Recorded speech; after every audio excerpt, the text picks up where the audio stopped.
Hello friends, இந்த வீடியோவில் இட்லி மிச்சமாயிருச்சுன்னா எப்பயும் போல் இட்லி உப்புமா, இட்லி 65 அந்த மாதிரிலாம் பண்ணாமல் புதுவிதமாக நல்லா மொறு மொறுன்னு ஒரு வடை ரெசிபி எப்படி பண்ணுறது தான் பார்க்க போகிறோம். வீட்டில் இருக்கக்கூடிய பொருட்களை வச்சு 10 நிமிஷத்தில் மீதமான இட்லியில் வடை எப்படி செய்கிறது அப்படின்னு தான் இந்த வீடியோவில் பார்க்க போகிறோம். ஸோ வாங்க வீடியோக்குள்ளே போகலாம்.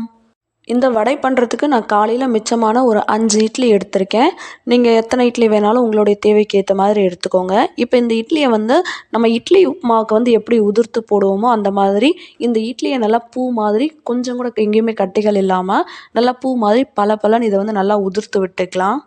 இது கூட 1/2 கப் அளவுக்கு நான் பச்சரிசி மாவு சேர்த்துக்கிறேன். இது வீட்டிலேயே அரைச்ச பச்சரிசி மாவு. நீங்கள் கடையில் வாங்கினது கூட பயன்படுத்திக்கலாம். இப்போ இதில் ஒரு 1/2 கப் பச்சரிசி மாவு ஆட் பண்ணிக்கலாம்.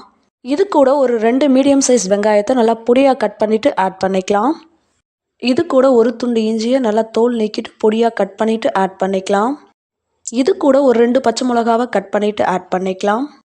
இது கூடவே பொடியாக கட் பண்ண கருவேப்பிலை, இது கூட கட் பண்ணி வச்ச கொத்தமல்லி. அடுத்ததாக இந்த இட்லியில் ஏற்கனவே உப்பு இருக்கும். அதனால் இந்த வெங்காயம் பச்சை மிளகாலாம் சேர்க்குறோம் இல்லையா, அதுக்கு மட்டும் உப்பு சேர்த்துக்கலாம். இது கூடவே ஒரு 5-6 மிளகை நல்லா தட்டிட்டு ஆட் பண்ணிக்கலாம். கடைசியாக இதில் கொஞ்சமாக சீரகம் ஆட் பண்ணிக்கலாம். எல்லாத்தையும் இதில் சேர்த்ததுக்கப்புறமா தண்ணி எதுவுமே சேர்க்காம ஒரு டைம் நல்லா இதை நம்ம கலந்து விட்டுக்கலாம், பிசைஞ்சு விட்டுக்கலாம். இதில் சேர்த்துருக்கக்கூடிய உப்பு உங்களுடைய தேவைக்கு ஏற்ற மாதிரி அட்ஜஸ்ட் பண்ணி ஆட் பண்ணிக்கோங்க. அதே மாதிரி மிளகு நான் தட்டிட்டு ஆட் பண்ணியிருக்கேன். நீங்கள் அப்படியும் ஆட் பண்ணிக்கலாம். இப்போ தண்ணி சேர்க்காம நம்ம பிசைஞ்சு விட்டுக்கலாம். பாருங்கள், இந்த மாதிரி நல்லா கெட்டியாக வந்திருக்கு.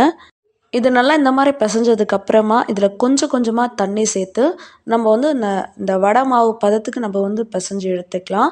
ஒரே நேரமாக தண்ணி ஊற்றிட்டோம் அப்படின்னா தண்ணி அதிகமாயிரும். அதனால் கொஞ்சம் கொஞ்சமாக தண்ணி சேர்த்து நல்லா இந்த உளுந்த வடைக்கு எந்த ஒரு கன்சிஸ்டன்சியில் நம்ம கொண்டு வருவோமோ அந்தளவுக்கு நல்லா திக்காக இதை நம்ம பிசைஞ்சு எடுத்துக்கணும். தண்ணி அளவு பார்த்து சேர்த்துக்கோங்க. பாருங்கள், நல்லா இந்த மாதிரி நம்ம பிசைஞ்சு எடுத்துக்கலாம். அடுத்ததாக இதில் தேவையான அளவுக்கு மாவு எடுத்து நம்ம உளுந்த வடை எப்படி மேக் பண்ணுவோமோ அது மாதிரி இதை மேக் பண்ணிக்கலாம். ஆக்சுவலாக உளுந்த மாவில் நம்ம உளுந்த வடை மேக் பண்ணுறப்போ கொஞ்சம் கஷ்டமாக தான் இருக்கும். அந்த ஷேப் கரெக்டாக வராது. ஆனால் இதில் நம்ம உளுந்த வடை செய்கிறப்போ கரெக்டாக அதோட ஷேப் அப்படியே இருக்கும். நம்ம எண்ணெயில் போடுறப்போ கண்டிப்பாக அது பிரிஞ்சு போகாது. பாருங்கள், இது மாதிரி நம்ம ரெடி பண்ணி எடுத்துக்கலாம். உங்களுக்கு இந்த வடை மாதிரி செய்கிறதுக்கு விருப்பம் இல்லை, ரொம்ப டைம் எடுக்குது அப்படின்னு யோசிச்சிங்கன்னா நீங்கள் போண்டா மாதிரி கூட செஞ்சுக்கலாம். அதுக்கு இந்த மாதிரி குட்டி குட்டி பால்ஸாக கூட ரெடி பண்ணி எடுத்துக்கலாம். நான் ஆக்சுவலாக 2மே தான் செய்ய போகிறேன். அதனால தான் 2மே செஞ்சு காமிச்சிருக்கேன். பாருங்கள், இது எல்லாமே ரெடியாக இருக்குது. அடுத்ததாக இதை நம்ம ஃப்ரை பண்ணிக்கலாம். இந்த வடையை ஃப்ரை பண்ணுறதுக்கு கடாயில் எண்ணெய் ஊற்றி நல்லா சூடானதுக்கப்புறமா மீடியம் ஃப்ளேமில் வச்சுட்டு நம்ம ரெடி பண்ணி வச்சுருக்கக்கூடிய எல்லா வடையுமே ஒன்று ஒன்றா இதில் சேர்த்துக்கலாம். வடையெல்லாம் உள்ளே சேர்த்துட்டு உடனே திருப்பி விட வேண்டாம். இது ஒரு பக்கம் நல்லா வெந்ததுக்கு அப்புறமா நம்ம திருப்பி விட்டுக்கலாம். ஒரு நிமிஷம் அது போல் தான் ஆகும் ஒரு பக்கம் வேகிறதுக்கு. பாருங்கள், இந்த மாதிரி நல்லா வெந்ததுக்கு அப்புறமா இதை நம்ம திருப்பி விட்டுக்கலாம். இன்னொரு பக்கம் இதை திருப்பி விடலாம். இது எல்லா பக்கமும் நல்லா திருப்பி விட்டு இது எல்லா பக்கமும் நல்லா ஈவனாக ஃப்ரை ஆனதுக்கப்புறமா இந்த மாதிரி நல்லா கோல்டன் ப்ரௌன் ஆனதும் இதை ஆயிலிருந்து வெளியில் எடுத்துக்கலாம். அடுத்ததாக நம்ம போண்டா மாதிரி செஞ்சு வச்சுருந்தோம் இல்லையா, அதை இப்போ ஃப்ரை பண்ணிக்க போகிறோம். அதனால் அதை எல்லாமே இப்போ ஆயிலில் சேர்த்துக்கலாம். இதுவும் அதே மாதிரி தான் எல்லா பக்கமும் நல்லா திருப்பி விட்டு ஈவனாக இது நல்லா ஃப்ரை ஆனதுக்கப்புறமா இந்த மாதிரி கோல்டன் ப்ரௌன் ஆனதும் இதை நம்ம ஆயிலிருந்து வெளியில் எடுத்துக்கலாம். இது ஆயிலில் போட்டதுக்கப்புறம் பிரிஞ்சு போயிடுமோ அப்படின்ற மாதிரிலாம் நீங்கள் கவலைப்பட வேண்டிய அவசியமே கிடையாது.